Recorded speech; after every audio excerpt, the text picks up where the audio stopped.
Hello friends and welcome to math for MBBS। तो आज का हमारा टॉपिक है प्रोस्टेट। अगर आप इस चैनल पे नए हो तो आपका स्वागत है। हमारे चैनल पे एनाटॉमी 3D एनाटॉमी रिलेटेड बहुत सारी वीडियोस अपलोड की गई है with the help of exam notes. तो आप हमारी सारी वीडियोस देखिएगा और बनाइएगा एनाटॉमी वेरी इजी। तो शुरुआत करते हैं प्रोस्टेट से। प्रोस्टेट हमारा बेसिकली 10 मार्क्स का आंसर है, तो 4 पेज सफिशेंट होंगे। आंसर थोड़ा बड़ा है इसीलिए मैंने स्प्रेड आउट करके लिखा है, वरना ये 4 पेजेस का ही है। तो एग्ज़ाम के नोट्स आपको वीडियो के एंड में मिल जाएंगे। तो शुरुआत करते हैं हमारे आंसर से। प्रोस्टेट बेसिकली है एक्सेसरी ग्लैंड। एक्सेसरी ग्लैंड मतलब हमारा of male reproductive system. Mail reproductive system basically हमारा टेस्टिस है। टेस्टिस बेसिकली मेन वाला, तो मेन वाला हमारा टेस्टिस है। टेस्टिस क्या करता है, हमारा स्पर्म फॉर्म करता है, ठीक है। तो रिप्रोडक्शन के लिए स्पर्म नेसेसरी होता है, स्पर्म प्रोड्यूस कर लिए। और यहाँ पे लिखा है एक्सेसरी, मतलब प्रोस्टेट तो हमारा स्पर्म प्रोड्यूस करता नहीं, पर हमको रिप्रोडक्शन में हेल्प करता है, इसलिए accessory. Accessory means helping gland in male reproductive system. It add bulk to seminal fluid. Seminal fluid essential होता है हमारे स्पर्म के लिए इन केस ऑफ नरिशमेंट और उसे एक्टिवेट करने के लिए भी। In female it is replaced by para-urethral glands of skin. Situation: lesser pelvis below neck of urinary bladder. तो देखिए ये हमारा 3D मॉडल है। तो लेसर पेल्विस बेसिकली क्या होता है, ये जो हमारा देखिए ये हमारा पूरा हिप बोन है, हिप जॉइंट है। ये देखिए यहाँ पे जो लाइन हम इमेजिनरी लाइन ड्रॉ कर पा रहे हैं वो हमारी उसके नीचे का पार्ट बोन का, वो हमारा हो जाता है लेसर पेल्विस।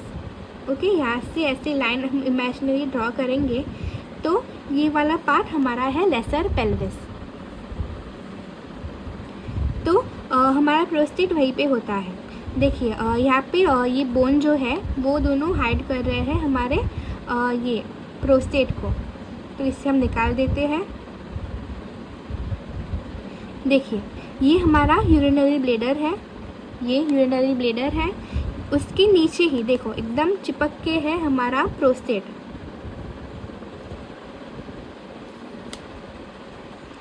ये है हमारा प्रोस्टेट। अभी प्रोस्टेट भी थोड़ा हाइड हो रहा है क्योंकि उसके ऊपर ही अपना यूरिनरी ब्लैडर है। देखिए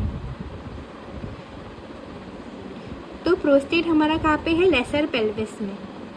प्रोस्टेट कहाँ पे है, लेसर पेल्विस में, मतलब यहाँ का नीचे का भाग में है प्रोस्टेट। इमेजिनरी लाइन ड्रॉ कर ली तो उसका नीचे का पार्ट हो गया हमारा लेसर पेल्विस। आगे देखते हैं। It is behind pubic symphysis and pubic arch and in front of rectum. हम हमारे बोन्स वापस लेके आते हैं। देखिए ये हमारा बोन जो है वो पूरा हमारे प्रोस्टेट को कवर ही कर देता है। देखिए तो उसके आगे क्या है, ये हमारा प्यूबिक सिम्फिसिस है। तो आपको ध्यान में रखना है कि प्यूबिक सिम्फिसिस भी हमारा कौन से टाइप का जॉइंट है। तो ये हमारा सेकेंडरी कार्टिलेजिनस जॉइंट होता है प्यूबिक सिम्फिसिस। तो बेसिकली ये वाइवा ब्लैडर था, पर देखते हैं आगे। तो हमारा जो प्रोस्टेट है देखिए यहाँ पे थोड़ा छूट ही गया है, यहाँ पे है वो। तो वो उसके आगे क्या है, ये प्रोस्टेट है, उसके आगे क्या है, हमारा प्यूबिक सिम्फिसिस है, उसके पीछे क्या है, देखिए ये हमारा प्रोस्टेट, उसके आगे प्यूबिक सिम्फिसिस, उसके पीछे रेक्टम। देखिए ये हमारा पूरा रेक्टम है। ये वाल निकाल देते हैं। देखिए तो प्रोस्टेट के आगे प्यूबिक सिम्फिसिस, प्रोस्टेट के पीछे रेक्टम।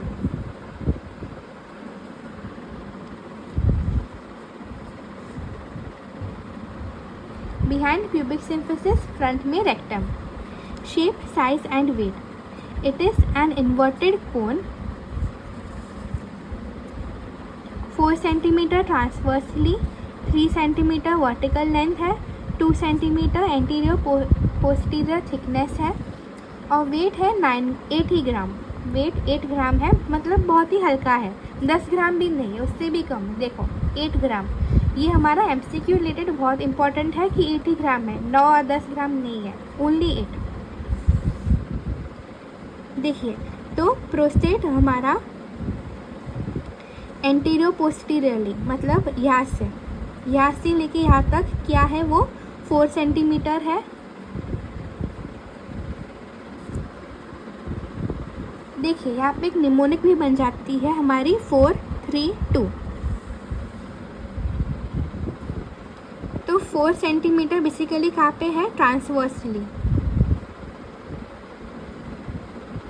तो 4 सेंटीमीटर ट्रांसवर्सली है, फिर 3 सेंटीमीटर वर्टिकल है और फिर 2 सेंटीमीटर जो है वो एंटीरियो पोस्टीरियर थिकनेस है।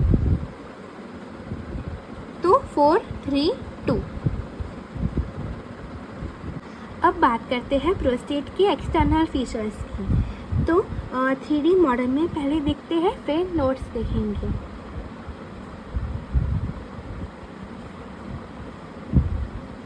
तो ये हमारा प्रोस्टेट है और उसके पास है एक एपेक्स, बेस एंड 4 सरफेसेस।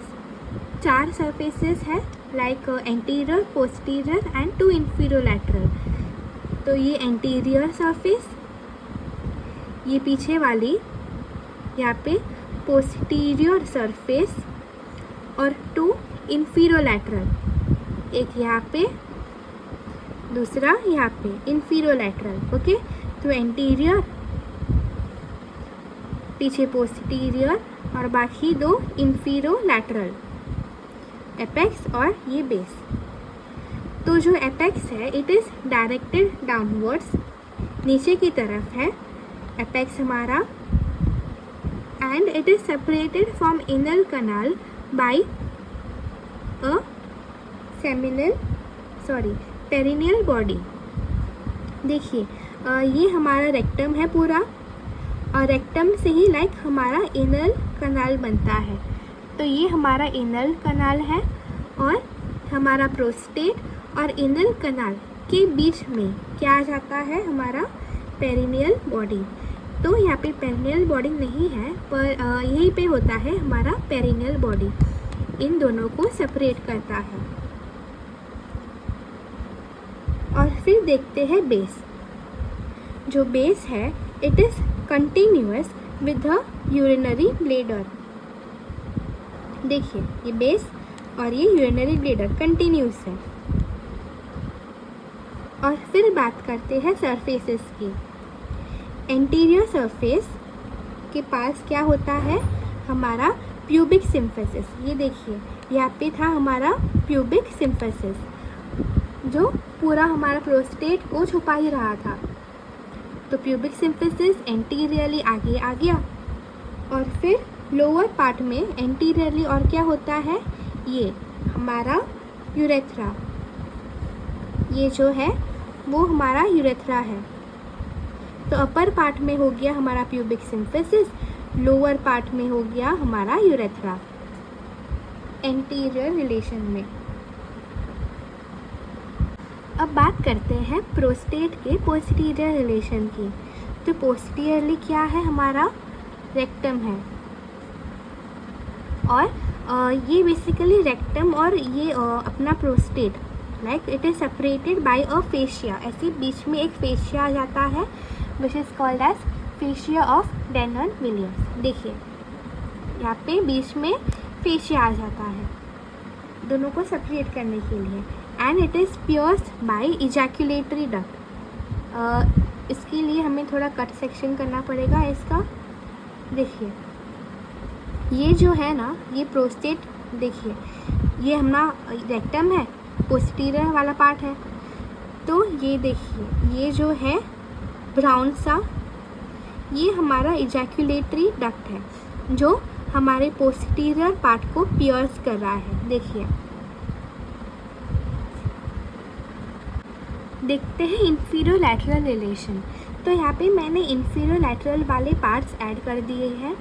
ये हमारा प्रोस्टेट है, और फिर ये सारे जो मसल है वो लिवेटर एनाई है और उसकी फाइबर्स है।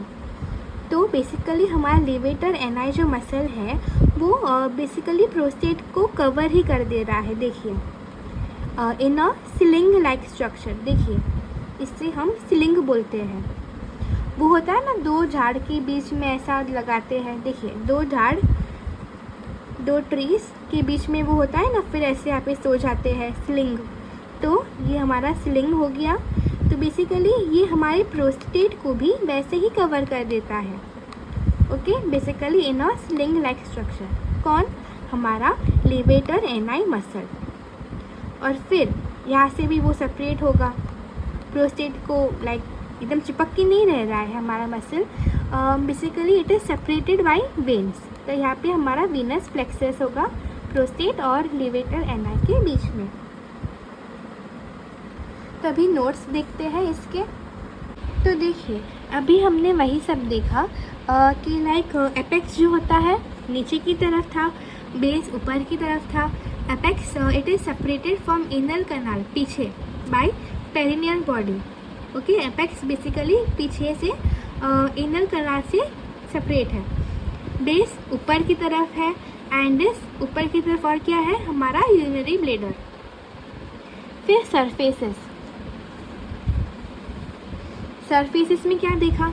आगे क्या था? हमारा प्यूबिक सिम्फिसिस और हमारा प्यूबिक बोन।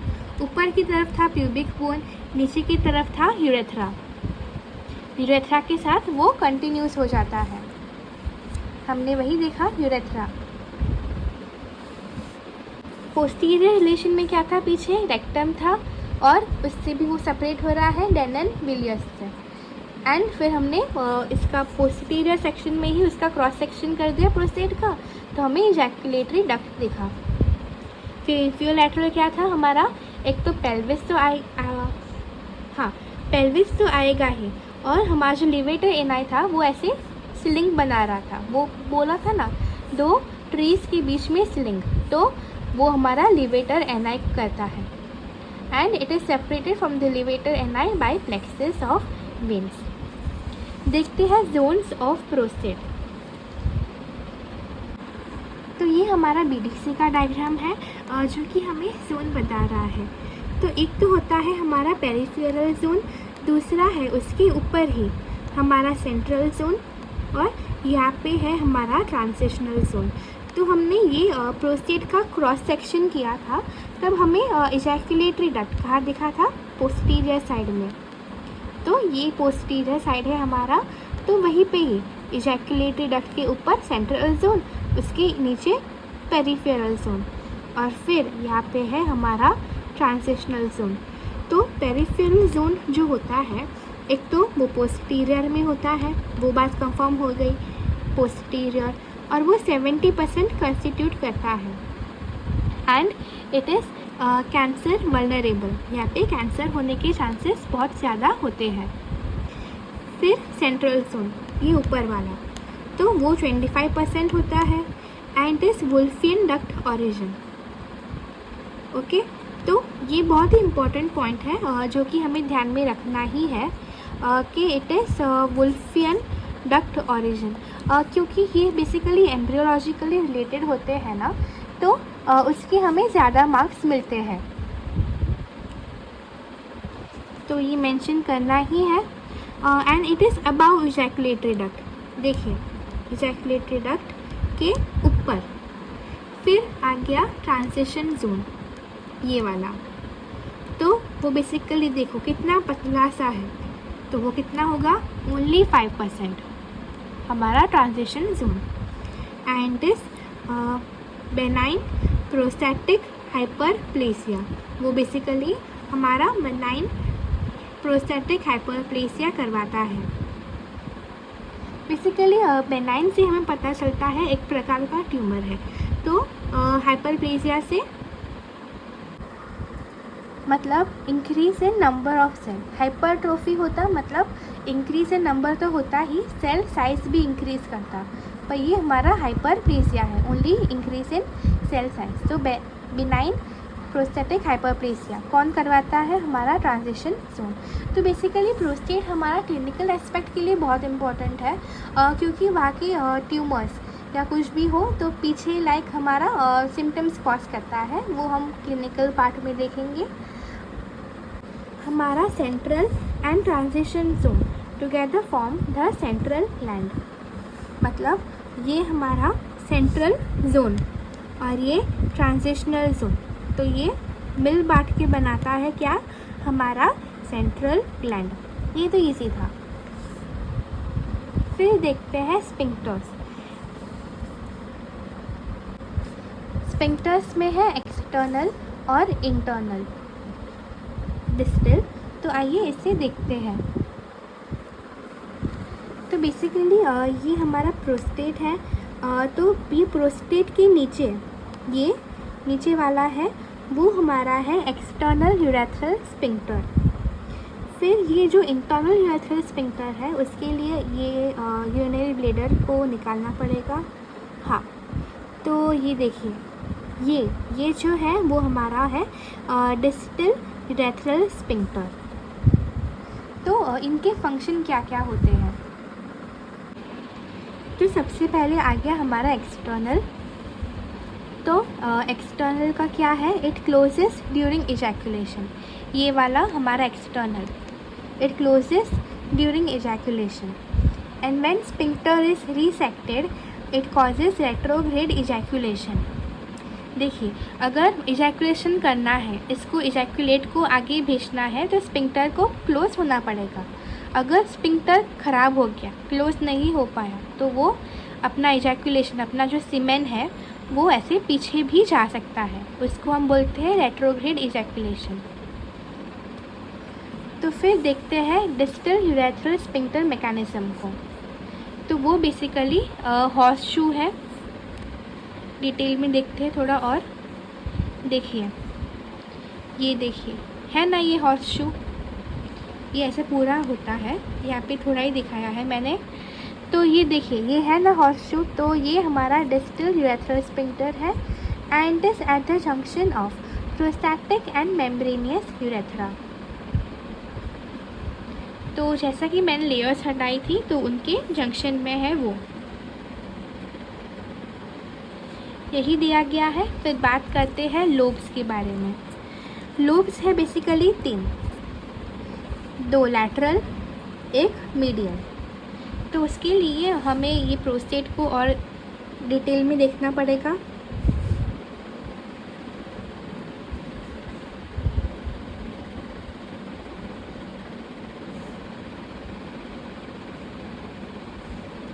ये देखिए, तो ये हमारे सारे लोब्स हैं।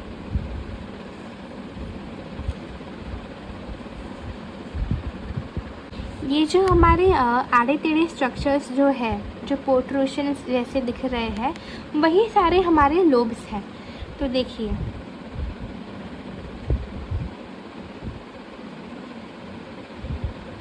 ये वाला है हमारा पोस्टीरियर लोब।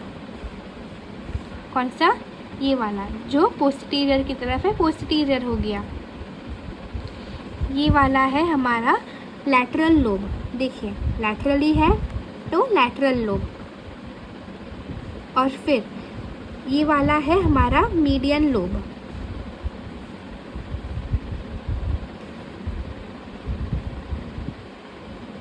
मीडियन साइड पे है, देखिए कंपैरेटिवली मीडियन है तो मीडियन लोब। देखिए, ये सारे हमारे प्रोस्टेट के लोब्स हैं। Capsules and ligaments. तो कैप्सूल बेसिकली 2 प्रकार की होती है, ट्रू एंड फॉल्स। तो सबसे पहले हम ये पढ़ लेते हैं, फिर हम 3D मॉडल देखेंगे। कैप्सूल बहुत ही ईजी है। देखिए, इट इज़ ट्रू वाला जो है, it is condensation of peripheral part of gland. Basically हमें ट्रू कैप्सूल कहीं भी दिखे, कोई भी ग्लैंड में, एक तो ये प्रोस्टेट हो गया, दूसरा हमें कहाँ पे दिखता है true and false capsule, thyroid gland के पास। तो हमारा जो ट्रू कैप्सूल है उसके लिए यही सेम रहेगा। And it is fibromuscular. Fibromuscular क्यों है? क्योंकि वो स्ट्रेंथ प्रोवाइड कर सके। एंड हमारे फॉल्स और ट्रू के बीच होता है एक वीनस प्लेक्सस। फॉल्स वाला जो है, it is outside true capsule. Anteriorly है प्यूबोप्रोस्टैटिक लिगामेंट, पोस्टीरियरली है हमारा रेक्टोवेसिकल फेशिया। आइए इसे देखते हैं। देखिए, तो सबसे पहले ये हमारा फॉल्स कैप्सूल है जो हमें दिख रहा है, उसे डाइसेक्ट करते हैं। ये देखिए, ये हमारा ट्रू कैप्सूल है। तो हमारे ट्रू कैप्सूल और फॉल्स कैप्सूल के बीच में यहाँ पे एक वीनस प्लेक्सस आता है। और फिर और देखते हैं, और ये हमारा जो और फिर यहाँ पे है कि एंटीरियरली जो हमारा ट्रू कैप्सूल जो होता है, it is continuous with puboprostatic ligament. देखिए, ये हमारा प्यूबिस है, ये पूरा, और ये प्रोस्टेट है। तो इसके बीच का लिगामेंट क्या आ गया? प्यूबोप्रोस्टैटिक लिगामेंट। प्यूबोप्रोस्टैटिक लिगामेंट। और पीछे क्या था हमारा? फेशिया ऑफ डेंडेनविलियर्स, जो हमारे रेक्टम और प्रोस्टेट को सेपरेट कर रहा है। लिगामेंट्स में 2 ही लिगामेंट है, मतलब टोटल 4 है, पर 2 प्रकार के हैं। एक तो मीडियल, दूसरा लैटरल प्यूबोप्रोस्टैटिक लिगामेंट। तो मीडियल जो है वो अपेक्स पे अटैच हो रहा है और लैटरल हो रहा है बेस पे। उनका काम है टू सपोर्ट द ग्लैंड। तो प्यूबोप्रोस्टैटिक है मतलब प्यूबिस और प्रोस्टेट के बीच में। देखिए, तो यहाँ से लेके यहाँ तक, ये प्यूबिस है, यहाँ से लेके यहाँ तक जो आएगा वो 2 होंगे, वो है हमारा मीडियल प्यूबोप्रोस्टैटिक लिगामेंट। और ये हमारा बेस है, यहाँ से लेके यहाँ तक। देखिए, यहाँ से देखिए, तो ये प्रोस्टेट से लेके अंदर जाएगा हमारे प्यूबिस को मिलने को, तो वो हो जाएगा हमारा लैटरल प्यूबोप्रोस्टैटिक। तो एक यहाँ पे, एक यहाँ पे, तो और मीडियन भी ऐसा ही रहेगा। तो ऐसे हमारे लिगामेंट्स बन जाते हैं। अब देखते हैं स्ट्रक्चर्स विद इन प्रोस्टेट। तो उसमें प्रोस्टेट के अंदर क्या क्या है? देखिए, ये बीडीसी का डायग्राम है, इसमें अच्छा दिया है। तो उसके अंदर है एक तो हमारी इजैकुलेटरी डक्ट, दूसरा है प्रोस्टैटिक यूट्रिकल, ये देखिए उसको कवर ही कर रही है, और फिर है हमारा प्रोस्टैटिक यूरेथ्रा। 3 ही चीज़ें हैं, प्रोस्टैटिक यूरेथ्रा, इजैकुलेटरी डक्ट और ये प्रोस्टैटिक यूट्रिकल। तो वही लिखा है कि कहाँ से लेके कहाँ तक है। और फिर देखते हैं ब्लड सप्लाई। तो ब्लड सप्लाई में बेसिकली ईजी ही है, फिर भी हम इसके लिए निमोनिक रखेंगे। तो निमोनिक है वेसल में पुडिंग। तो उसके हिसाब से हमारे ये आर्टरी आ जाएंगी, which is inferior vessel, middle rectal में इंटरनल प्यूडेंडल का कर दिया पुडिंग, ईजी ही है। तो वेसल में पुडिंग है, तो वो हमारा हो गया प्रोस्टेट का ब्लड सप्लाई। पी से प्रोस्टेट, पी से पुडिंग, और ये उसका है ब्लड सप्लाई। तो हमें जब भी प्रोस्टेट का ब्लड सप्लाई बोला जाए वाइवा में या कहीं भी, तो उसके लिए हम पुडिंग याद करेंगे, प्रोस्टेट पुडिंग। कोई स्टेट में पुडिंग फ्री में बेच रहे हैं, प्रोस्टेट पुडिंग। तो blood supply, inferior vesical, middle rectal, internal pudendal. Pudding तो ऑब्वियसली वेसल में ही रखेंगे, वेसल में पुडिंग। तो this arteries form subcapsular and periurethral plexuses. देखिए, हम ब्लड सप्लाई के लिए ज़्यादा एम्फेसिस पुट कर रहे हैं ताकि आपको वाइवा के लिए बहुत हेल्प हो, और एग्जामिनेशन के टाइम भी लाइक ब्लड सप्लाई कोई भी ग्लैंड का हो, कोई भी मसल या कुछ किसी का भी हो ब्लड सप्लाई, तो बहुत इम्पॉर्टेंट होता है कोई भी ऑर्गन का ध्यान में रखने के लिए। और वो पिट पैड याद रहना ही चाहिए, because it carries marks, each artery carries marks. तो आपको पॉइंट बाय पॉइंट उसका सही नाम याद रहना बहुत ज़रूरी है।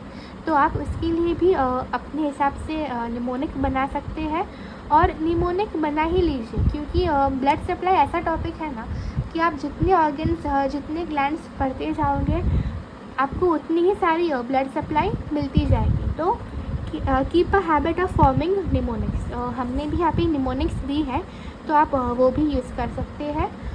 एंड सपोज़ अगर आपने आज ये आंसर पढ़ लिया, ओके, तो just go through it 2 times, और तीसरी बार जो होगा रीडिंग, तभी आप ऐसे विदाउट सीइंग बोल के देखिए कि एंटीरियर क्या है, पोस्टीरियर क्या है, लोब्स क्या क्या है, ब्लड सप्लाई क्या है। Just go through the pointers, मतलब ऐसे रिवाइज कीजिए विदाउट सीइंग।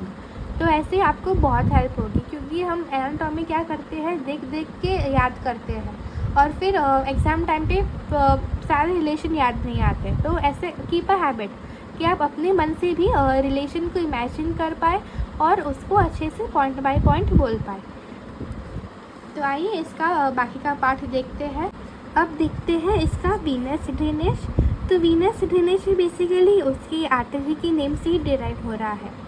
देखिए, एक तो बेसिकली इट मेन कौन सी है हमारी, vesicle and internal iliac. Vesicle तो वो हमने वहाँ पे भी देखा था, यहाँ पे नया क्या है, इंटरनल इलियाक। तो वहाँ तक वो कैसे पहुँचता है, हमारे वेसिकल प्लेक्सस से और इंटरनल प्यूडेंटल वेन से। देखिए, वो भी हमने पहले देखा था, वेसिकल और ये नाम पहले देखे हमने। तो वही सब वेन्स नॉर्मली ऐसे ही होते हैं, आर्टरी के नाम से डिराइव हो जाते हैं। फिर देखते हैं बेसिकली ये वाल्वलेस होते हैं हमारे communication between prostatic and vertebral venous plexus, through which prostatic carcinoma can spread to vertebral column and skull. तो बेसिकली कम्युनिकेशन खुला है, ओके। और प्रोस्टेट में कार्सिनोमा के चांसेस बहुत हाई होते हैं। तो वही कार्सिनोमा हमारा स्प्रेड हो सकता है वर्टिब्रल कॉलम में एंड स्कल में। क्यों? क्योंकि वेन्स का कम्युनिकेशन प्रेजेंट है between prostate and vertebral Venus plexus. अब देखते हैं क्लिनिकल पार्ट। तो it is senile enlargement of prostate. तो प्रोस्टेट बेसिकली मैं डायग्राम से दिखा देती हूँ आपको। तो ये प्रोस्टेट बेसिकली जो है वो हमारा फूल गया, बड़ा हो गया ड्यू टू बेनाइन हाइपरट्रॉफी या एडेनोमा। बेसिकली कैंसर के प्रकार होते हैं वो। तो उसकी वजह से क्या होगा, हमारे इंटरनल स्फिंक्टर जो यूरिनरी ब्लैडर और प्रोस्टेट के बीच में था वो उसको ब्लॉक करेगा, तो यूरिन पास नहीं हो पाएगी। तो बेसिकली पेशेंट स्ट्रेन करता है और उससे बहुत पेन अनुभव होता है। पेन तो अनुभव होगा ही, and he is not able to pass this urine, क्योंकि ये पैसेज ब्लॉक हो गया है। जब पेशेंट रिलैक्स करेगा, ओके, तभी वो यूरिन पास कर पाएगा। That is in case of senile enlargement of prostate. फिर सेकेंड कंडीशन इसी वाला देख लेते हैं, और एक it is inflammation of the prostate, prostatitis. Basically itis आ गया तो इन्फ्लेमेशन पक्का। तो आइटिस इन्फ्लेमेशन अक्यूट या क्रोनिक हो सकता है। Acute prostatitis is secondary to gonococcal urethritis and chronic prostatitis may be secondary to tuberculous infection of epididymis, seminal vesicles and bladder। मतलब कि अगर एपिडिडमिस, सेमिनल वेसिकल, ब्लेडर में इन्फेक्शन हुआ तो यहाँ पे भी हो सकता है। और तो ट्यूबरक्लोसिस बेसिकली ऐसे ही होता है ना, स्प्रेड होता है, एक जगह पे नहीं रहता वो। तो यही बताया गया है यहाँ पे प्रोस्टेट। हाँ, ये देखिए यहाँ पे और एक पॉइंट है which is prostatectomy, which is removal of the prostate which relieves the urinary obstruction. तो यही हमारा सेनाइल एनलार्जमेंट ऑफ प्रोस्टेट का ही पार्ट है, पर आप इसको भी ऐसे अलग से लिख सकते हो क्योंकि ये हमारा अलग क्लिनिकल टर्म बन गया। तो प्रोस्टेट के लिए इतना ही। आपको वीडियो कैसी लगी हमें कमेंट्स में ज़रूर बताइए और अपना सपोर्ट दिखाइए हमारे चैनल को, हम लाइक शेयर और सब्सक्राइब करके। हम एनाटॉमी की ऐसी ही वीडियोस और बनाते रहेंगे। Thank you for watching. अगर आपको कोई भी टॉपिक पे डाउट हो या कोई भी टॉपिक एक्सप्लेन करवाना हो तो हमें कमेंट में ज़रूर लिखिएगा और सब्सक्राइब कर लीजिएगा, तो हम आपकी वीडियो जल्द से जल्द अपलोड कर देंगे। Thank you.